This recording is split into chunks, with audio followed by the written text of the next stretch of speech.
They expelled her in the most efficient way possible, which is to say they made it public and unemotional.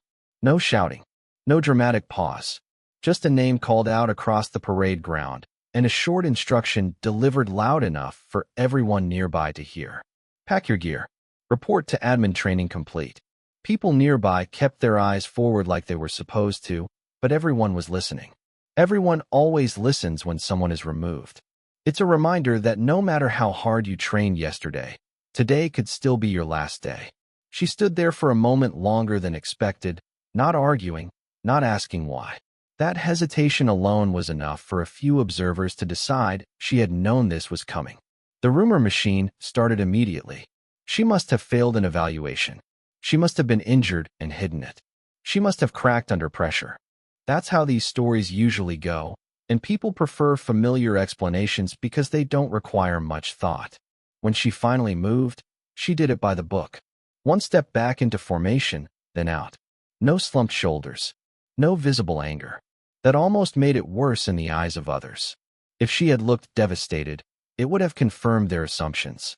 Instead, her calm made people uncomfortable. Calm reads as guilt in places like this. Calm suggests you knew the rule and broke it anyway. The cadre didn't explain anything further. They never do. Silence is part of the process. If explanations were given, people would start comparing cases, arguing fairness, looking for cracks in authority. It's easier to let the expulsion speak for itself. Final. Clean. Done. By the time the next drill started, she was already being mentally erased from the group. Her bunk was stripped within the hour. That part always happens fast.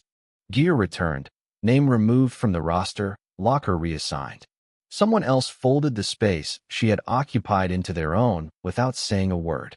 That's another unspoken rule. You don't linger on absences. You fill them. Survival depends on momentum. A few people remembered small things about her as the day went on. How she never rushed through prep. How she asked precise questions instead of general ones. How she stayed late cleaning equipment she hadn't personally used. None of those details mattered anymore. None of them had mattered when the order came down. Training doesn't reward potential. It only recognizes compliance and timing. By lunch, her name was already being used as shorthand. Don't screw up like she did. Don't draw attention. Don't think you're special. That's how quickly a person becomes a lesson. Not a real lesson, with facts and context, but a warning shape everyone can project onto. Her story was being written by people who had never spoken to her directly. Someone mentioned seeing her walking toward admin with her bag over one shoulder. Someone else said they thought she looked relieved. That detail stuck, even though no one could agree if it was true. Relief is another thing people assign when they don't understand resolve. It makes the outcome easier to digest. If she was relieved, then she didn't really belong here anyway. The afternoon went on as scheduled. Drills. Inspections. The rhythm that makes time blur together. Her absence settled into the background like a missing note in a familiar song. You notice it once, then your brain adjusts. That's how these places are designed. Nothing stops for long. Nothing waits. By evening, most had accepted the version of events that required the least resistance. She failed. She was removed. End of story. That certainty brought comfort. It reinforced the idea that the system works, that rules are enforced evenly, that outcomes are predictable if you just follow the path laid out in front of you. No one questioned why the expulsion had happened so late in the cycle. No one wondered why it was done so publicly instead of quietly. No one asked why the paperwork seemed rushed, or why one of the senior instructors avoided eye contact as they walked away. Those details didn't fit the narrative, so they were ignored. As the sun lowered and shadows stretched across the parade ground, her name was spoken less and less.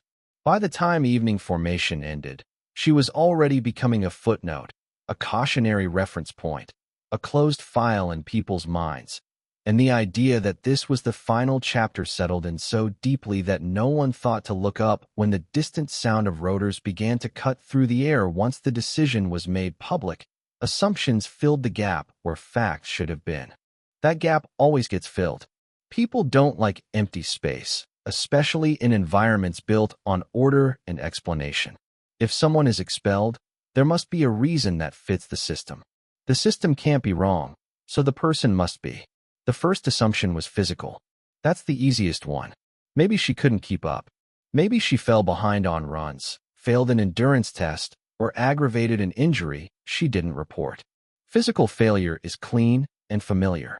It doesn't threaten anyone else because it suggests a clear boundary. You either meet the standard or you don't.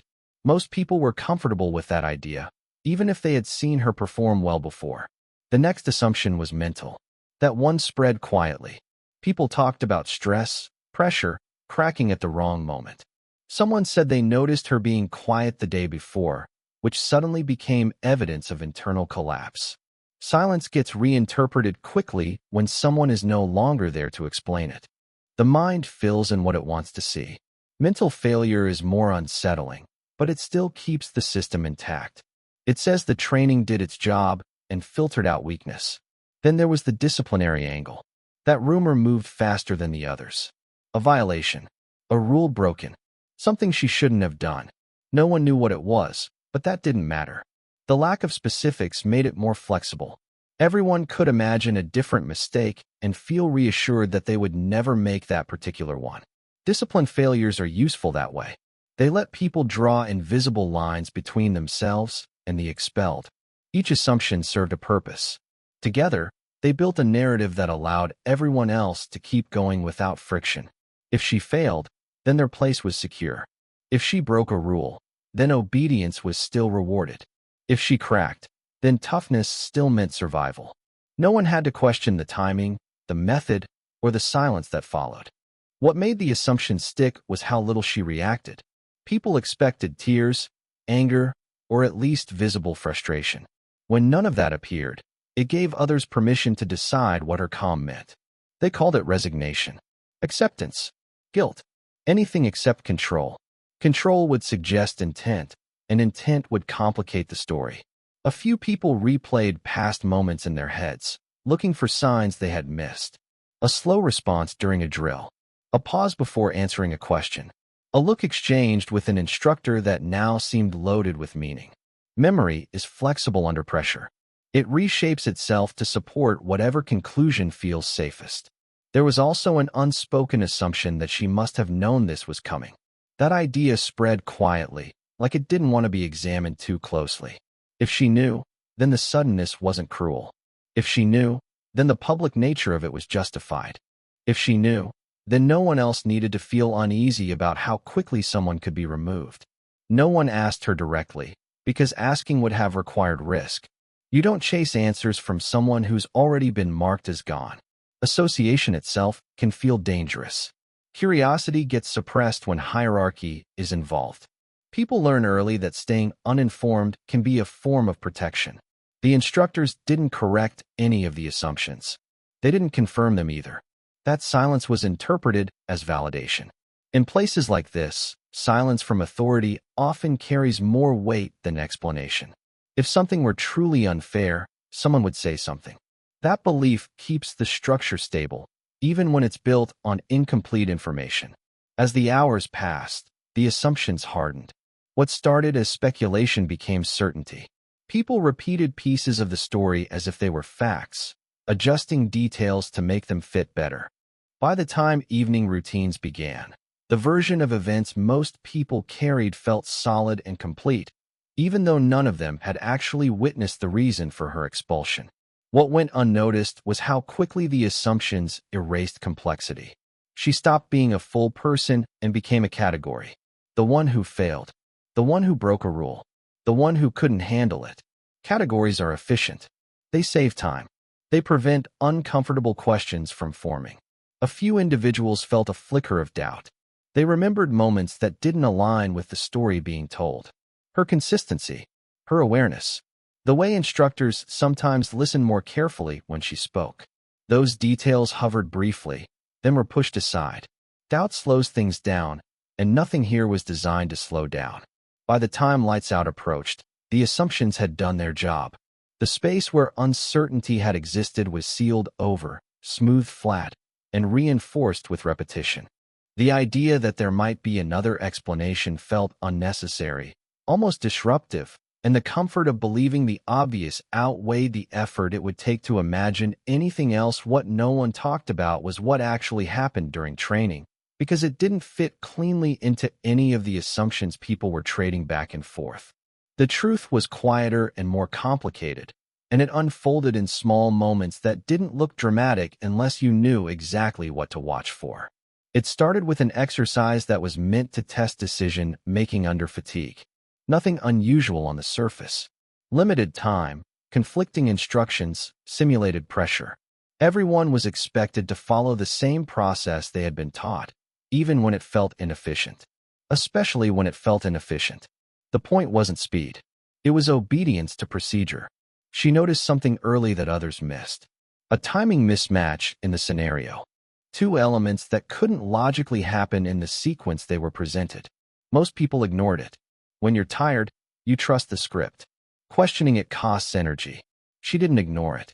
She paused, recalculated, and adjusted her approach. That adjustment worked.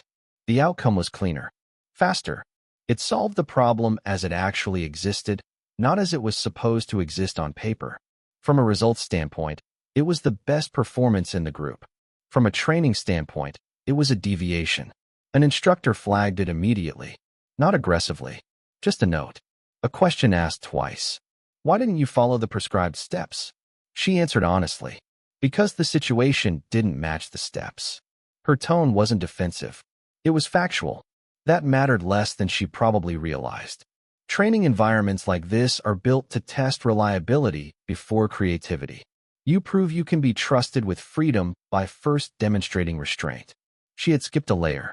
Not out of ego, but out of awareness. The system didn't have a clean place to put that. They ran the exercise again later with a slight modification. This time, the inconsistency was intentional. A trap for those who weren't paying attention. She noticed it again. Adjusted again. Produced the same clean outcome. This time, the response was colder. A longer pause. Notes taken. Eyes exchanged between instructors. From the outside, it looked like she was excelling. From the inside, it looked like she was challenging the structure. Not loudly, not disrespectfully, but persistently. She wasn't asking for permission to think. She was thinking first and reporting later. The feedback session that followed was short. She was told she needed to rely on the process more.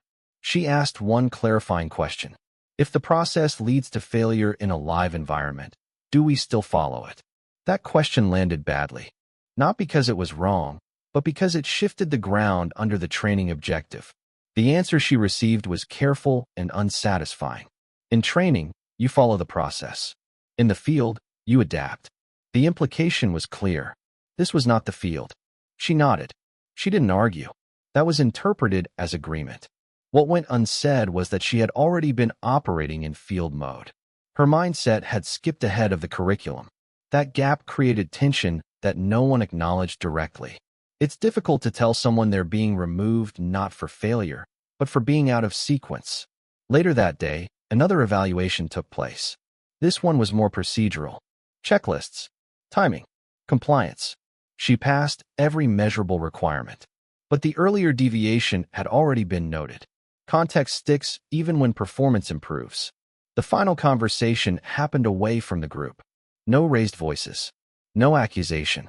Just a statement that she was not aligning with training expectations at this time. The wording was precise. At this time. Not a permanent judgment. Not a condemnation. A timing issue framed as a suitability issue. She understood what that meant before it was explained. She didn't argue because arguing would have confirmed the concern. She acknowledged the decision. That acknowledgement was taken as acceptance rather than comprehension. When the order came to make it official, it was framed as a standard expulsion. Easier for everyone involved. Cleaner for the record. No need to explain nuance to a group that wasn't trained to hear it. No need to introduce the idea that someone could be removed for thinking too independently too early. The reality was that she hadn't failed physically, mentally, or ethically. She had failed to wait. She had treated training like reality and reality like something that required immediate engagement. The system responded the only way it knew how, by removing the variable that didn't fit the model, yet the sound reached the parade ground before anyone saw anything. A low, distant thrum that didn't belong to routine aircraft patterns. At first, it blended into the background noise of the base, easy to ignore if you weren't paying attention. But it grew quickly, cutting through conversation and movement, forcing heads to turn despite the instinct not to react. A Black Hawk doesn't arrive quietly. The air pressure changes. Dust lifts from the ground in sharp spirals. Flags snap harder against their poles. The rotors beat the air with a rhythm that's impossible to mistake for anything else. This wasn't a scheduled arrival. No one had been briefed. No one had been told to clear space. Training stopped without anyone giving the order. That's what surprise does. Instructors froze mid-step. Recruits broke formation just enough to look without fully turning their bodies. Years of conditioning clashed with instinct, and instinct won for a moment. The helicopter came in low and precise, angling toward the open stretch of parade ground like it had done this exact approach before. The pilot didn't hesitate. No circling, no correction. The landing was controlled, confident, final. The kind of landing made by someone who knows they belong exactly where they are. As the skids touched down, the noise intensified. Loose equipment rattled. Hats were grabbed. Gravel stung exposed skin. The wash of air forced everyone to brace, and that physical reaction broke whatever denial still lingered. This was real. This was happening here. No one moved to greet the aircraft. That alone was telling. Normally, there's protocol, a receiving officer, a clear chain of acknowledgement. None of that happened. The command staff looked toward each other instead, searching for confirmation that someone else understood what was going on. The doors slid open before the rotors slowed. Dark silhouettes stepped out into the chaos with practiced ease, moving like the noise and wind didn't exist. Their uniforms were unmistakable to anyone who had spent more than 5 minutes in this environment.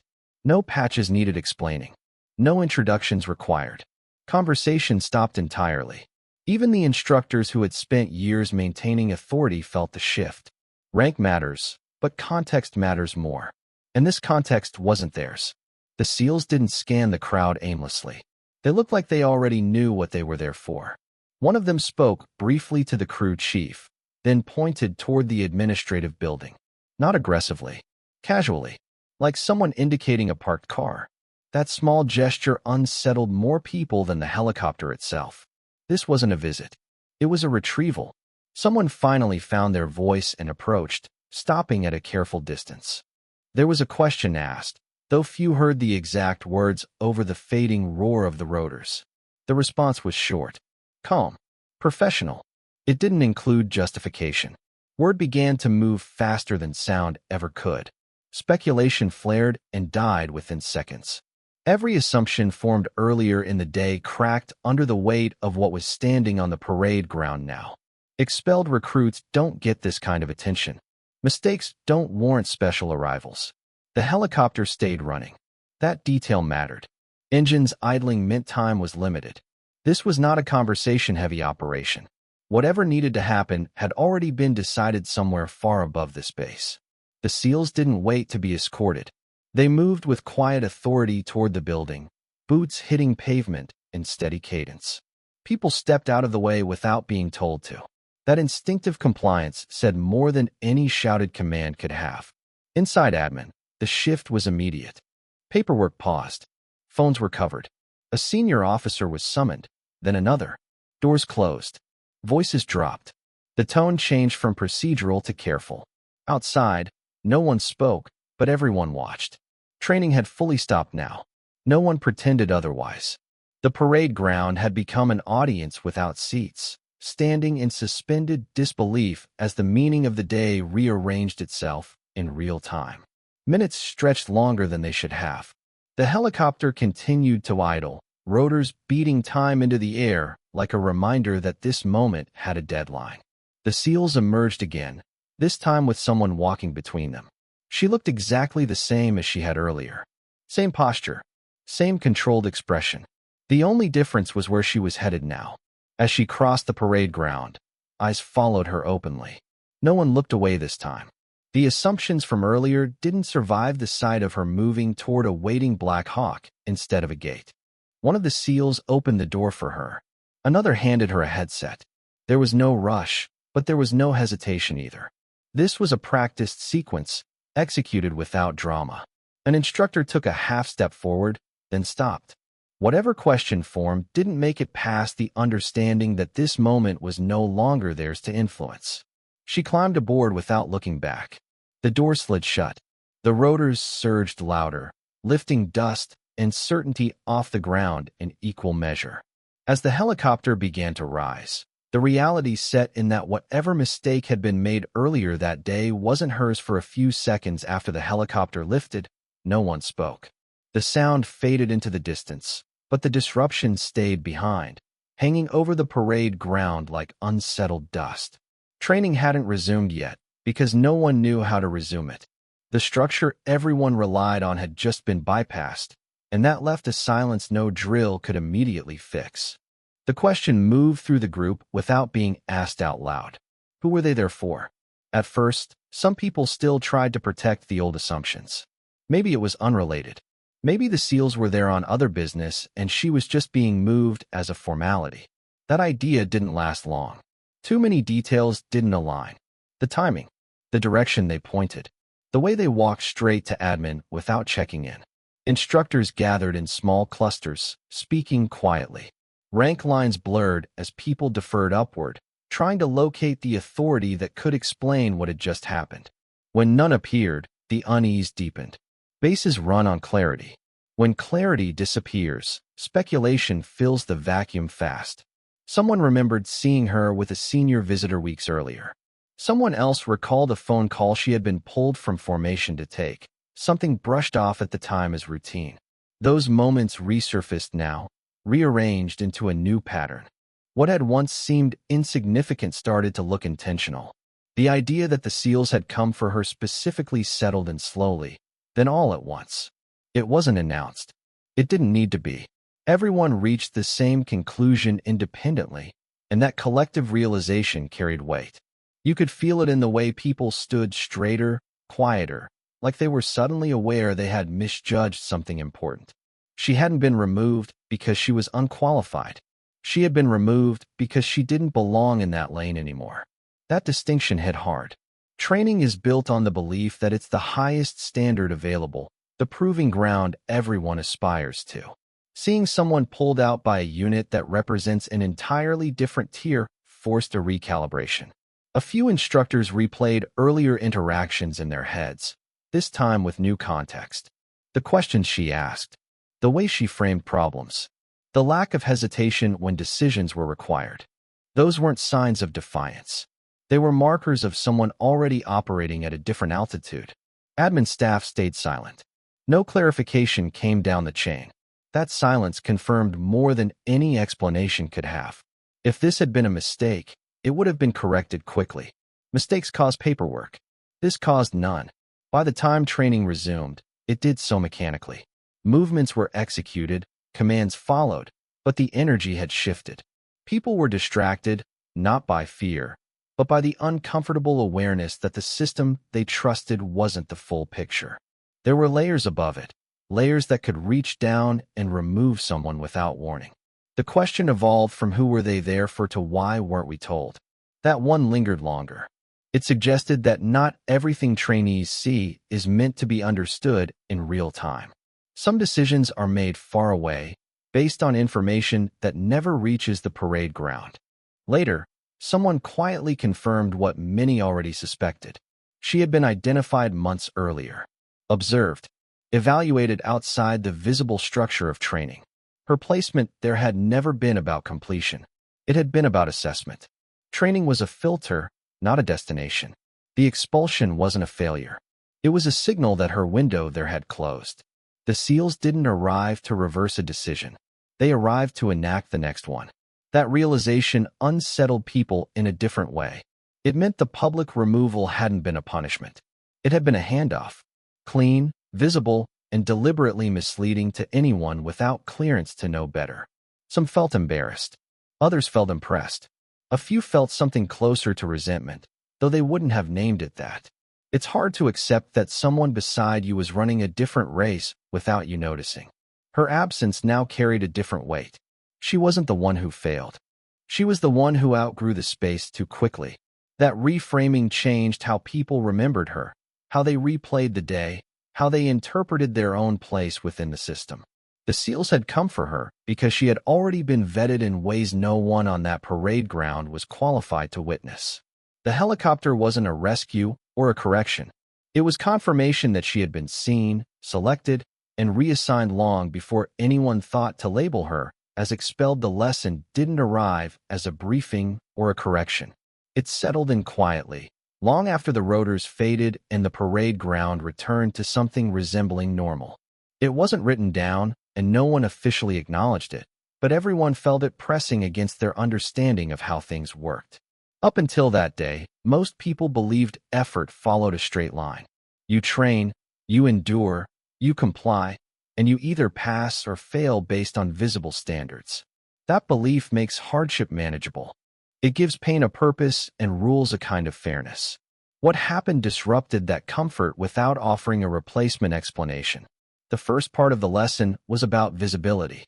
Not everything important announces itself. The most consequential evaluations don't always happen during inspections or tests. Sometimes they happen when no one is paying attention, when you think you're just doing what makes sense in the moment. Performance can be measured in ways that never show up on a scoreboard. The second part was about timing. Being right isn't the same as being ready. She hadn't been removed for being wrong. She had been removed for being early. That distinction mattered more than anyone wanted to admit. It suggested that success isn't only about capability, but about when and where that capability appears. People began to understand that systems don't just filter out weakness. They also redirect strength that doesn't fit the current phase.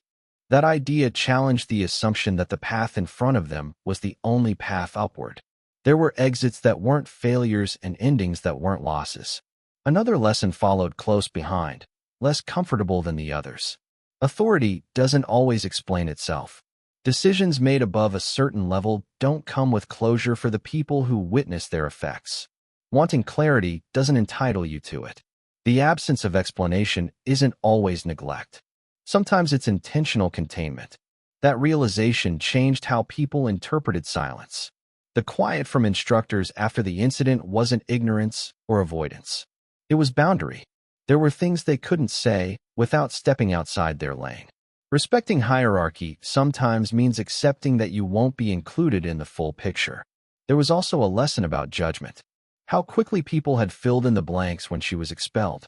How easily they had accepted explanations that protected their own sense of order. Watching those assumptions collapse forced a reckoning. It exposed how often conclusions are drawn not from evidence, but from convenience. Some recognized a personal discomfort in that. They had been relieved to believe she failed because it made their own position feel more secure. That relief now felt misplaced. The lesson wasn't just about her. It was about the reflex to categorize before understanding. Another truth surfaced slowly. Excellence doesn't always look impressive at first glance. Sometimes it looks like disobedience. Sometimes it looks like friction. Systems designed to produce consistency often struggle with people who introduce complexity too soon. That doesn't make the system broken, but it does mean it has limits. The day also taught something about removal. Being pulled out isn't always rejection. Sometimes it's protection, or redirection, or acceleration. Public endings can hide private beginnings. The spectacle of expulsion had masked a transition rather than a termination. People began to question how often they mistook compliance for competence. How many times they rewarded those who blended in over those who saw differently. The realization didn't change the rules, but it changed how some individuals played within them. For a few, the lesson landed deeper. It created an awareness that their current environment was not the final measure of their potential. That staying wasn't the only form of progress. That leaving, under the right circumstances, could mean advancement rather than defeat. No one talked openly about it, but behavior shifted in small ways. Questions were asked more carefully. Silence was interpreted with more caution. Assumptions were held a little looser. People paid closer attention to what wasn't being said. The parade ground returned to routine, but it no longer felt as absolute. It became one layer instead of the whole structure. A proving ground, not a verdict. The lesson no one could ignore was that paths diverge long before they become visible, and the most decisive moments don't always come with explanation, applause, or permission, only with movement, timing, and the quiet certainty that someone, somewhere, was watching long before anyone else noticed.